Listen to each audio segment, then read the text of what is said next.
सुप्रभात प्यारे बच्चों। हिंदी 1 की क्लास में कक्षा 4 के बच्चों का पुनः स्वागत है।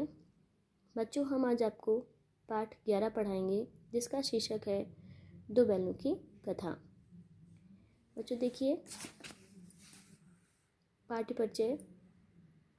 प्यार और अपनेपन को पशु भी समझते हैं। बच्चों, जैसे कि हम कोई जानवर पालते हैं तो अगर हम उसको प्यार से रखते हैं तो वो भी अपने व्यवहार से हमें अपनी बात कहता है, महसूस करते हैं। उन्हें अच्छे और बुरे की पहचान भी होती है। मुंह से कुछ कह नहीं पाते, परंतु अपने व्यवहार से अपनी बात हम तक पहुंचा ही देते हैं। झूरी एक किसान था। उसके पास क्या थे? 2 बैल थे, हीरा और मोती। दोनों में बहुत प्यार था।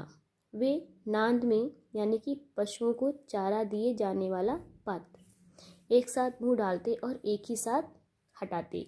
झूरी उनके चारे पानी का बहुत ध्यान रखता था।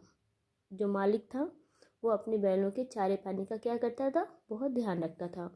वह कभी भी उन्हें मारता पीटता नहीं था। पशु भी प्यार के भूखे होते हैं। वे भी झूरी को बहुत चाहते थे। एक बार झूरी की पत्नी का भाई गया हीरा और मोती को कुछ दिन के लिए अपने गांव ले जाने के लिए आया। बैलों को बड़ा आश्चर्य हुआ कि वह उन्हें क्यों और कहाँ लिए जा रहा है। रास्ते में दोनों ने उसे बहुत तंग किया। अगर मोती बाएं भागता तो हीरा दाएं। इस पर गाय ने उन्हें बहुत पीटा।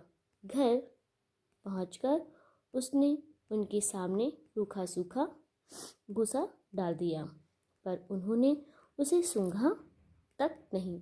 देखिए बच्चों, झूरी था, उन्हें प्यार से देता था, वो खाते थे। और जो गया था उसने उनको रूखा सूखा भोजन दिया, तो देखो उन्होंने उसको सूंघा तक नहीं। रात होने पर दोनों बैलों ने वहाँ से भाग जाने का निश्चय किया। उन्होंने जोर लगाकर रस्सियाँ तोड़ डाली और भाग निकली। सुबह होने पर जब झूरी ने उन्हें अपने थान, यानी कि जहाँ पशु बांधे जाते हैं, पर खड़े देखा, तब वह सब कुछ समझ गया और प्यार से उन पर हाथ फेरने लगा। परंतु झूरी की पत्नी उन्हें देखकर जल भुन गई। अगले दिन गया बैलों को लेने फिर आया। इस बार वह उन्हें गाड़ी में जोतकर ले चला। रास्ते में मोती गाड़ी गड्ढे में धकेलने लगा, पर हीरा ने गाड़ी संभाल ली। जैसे तैसे गया घर पहुंचा। अब गया ने उनसे बहुत सख्ती से काम लेना शुरू कर दिया। वह दिन भर उन्हें हल में जोतता, जब जब उन्हें मारता पीटता। शाम को घर लाकर मोटे मोटे रस्सों से बांधकर उनके सामने रूखा सूखा भूसा डाल देता था। देखो झूरी कितने प्यार से रखता था, और गया हुए उनको मारने पीटने भी लगा और उनको रूखा सूखा भूसा भी डाल देता था। गया के घर में एक छोटी सी लड़की रहती थी। वह बैलों की दुर्दशा ने बुरी हालत देखती तो उसे बुरा लगता। वह रात को चुपके से उन्हें रोटी खिलाती। दोनों बैल उसके प्यार के सामने अपने मार और अपमान भूल जाते। एक दिन मोती रस्से को चबाकर तोड़ने की कोशिश कर रहा था। तभी वह लड़की आई और उसने दोनों बैलों को खोल दिया। दोनों बैल वहाँ से भाग निकले। थोड़ी देर बाद जब गया को पता चला, तब वह भी उनके पीछे दौड़ा, पर उन्हें पकड़ न सका। अब हीरा और मोती आजाद थे। रास्ते में उन्हें एक सांड मिला। सांड उनकी ओर लपका तो हीरा मोती के होश उड़ गए। भागना बेकार था।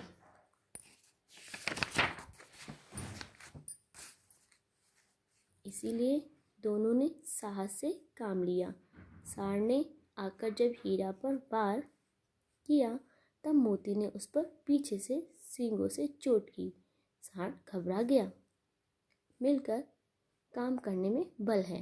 बच्चों, सांड अकेला था, हीरा मोती दो लोग थे। जब सांड ने एक पे प्रहार किया तो दूसरे ने भी उसके ऊपर प्रहार कर दिया। तो क्या हुआ? मिलकर काम करने में बल है। दोनों ने मिलकर सांड को भगा दिया था। दोनों अब बड़े प्रसन्न थे। आगे चले तो रास्ते में मटर का एक खेत दिखाई दिया। भूख तो लग ही रही थी। हरे हरे मटर देखकर उनकी भूख और भी तेज हो गई। वे खेत में घुस गए और लगे मटर खाने। अभी पेड़ भरा भी न था कि खेत के रखवालों ने उन्हें देख लिया और दोनों को चारों ओर से घेर कर पकड़ लिया और कौजी हाउस में बंद करवा दिया, जहाँ पे लावारिस पशुओं को रखा जाता है। हीरा और मोती ने देखा कि कौजी हाउस में और कई जानवर बंद थे। भैंसे, घोड़े, घोड़ियाँ, गधे, सब कमजोर और दुबले पतले। वहाँ किसी के लिए चारे पानी का कोई प्रबंध नहीं था। यहाँ कहाँ आ फंसे, उन्होंने सोचा। रात हुई। मोती ने हीरा से कहा कि अगर दीवार तोड़ दी जाए तो बाहर निकला जा सकता है। उसने सींगों से दीवार गिराने का प्रयत्न किया। 2-4 चोटों में ही थोड़ी सी दीवार गिर गई। उसका उत्साह बढ़ा। उसने जोर से चोटें लगानी शुरू की। दीवार में रास्ता बनते ही पहले तो घोड़ियाँ भागी, फिर भैंसे और बकरियाँ। मोती ने गधों को भी सींग मार मार कर भगा दिया। उसने हीरा से भी भाग चलने को कहा, पर हीरा ने मना कर दिया। सुबह होने पर कौजी हाउस वाले देखा तो उन्हें बड़ा आश्चर्य हुआ। उन्होंने हीरा और मोती को नीलाम कर दिया। नीलामी यानी बोली लगाकर बेचना। नीलामी में सबसे ऊंची बोली लगाकर एक व्यापारी ने उन दोनों को खरीद लिया। वह उन्हें लेकर अपने गांव की ओर चल पड़ा। मार खाते खाते और भूख सहते सहते हीरा मोती बहुत कमज़ोर हो गए थे। उनकी हड्डियां निकल आई थीं। भूख प्यास से व्याकुल बैलों में कुछ भी दम बाकी नहीं रहा था। वे चुपचाप व्यापारी के साथ साथ चलने लगे। रास्ता जाना पहचाना लगा तो न जाने कहाँ से उनमें दम आ गया और वे दोनों तेजी से भागे। आगे आगे दोनों बैल, पीछे पीछे व्यापारी। पर जब तक वह उन्हें पकड़ पाता तब तक दोनों बैल अपने घर पहुंच चुके थे। बैलों को देखकर झूरी को बड़ी खुशी हुई। वह उनसे लिपट गया। इतने में व्यापारी भी वहां आ पहुंचा और उन्हें मांगने लगा। मोती ने आओ देखा न तब वह व्यापारी पर झपटा। व्यापारी जान बचाकर वहां से भागा। झूरी की पत्नी भी भीतर से दौड़ी दौड़ी आई। उसने दोनों बैलों के माथे चूम लिए। तो बच्चों, आपने इस कहानी से क्या सीखा? हमने इस कहानी से ये सीखा कि जानवरों को प्यार से रखना चाहिए, उन्हें मारना पीटना नहीं चाहिए। वो प्यार के भूखे होते हैं। अगर हम उन्हें प्यार देंगे तो वो हमको भी प्यार करेंगे। इस वीडियो को हम यहीं समाप्त करते हैं। फिर मिलेंगे नेक्स्ट वीडियो में। तब तक के लिए बाय बाय।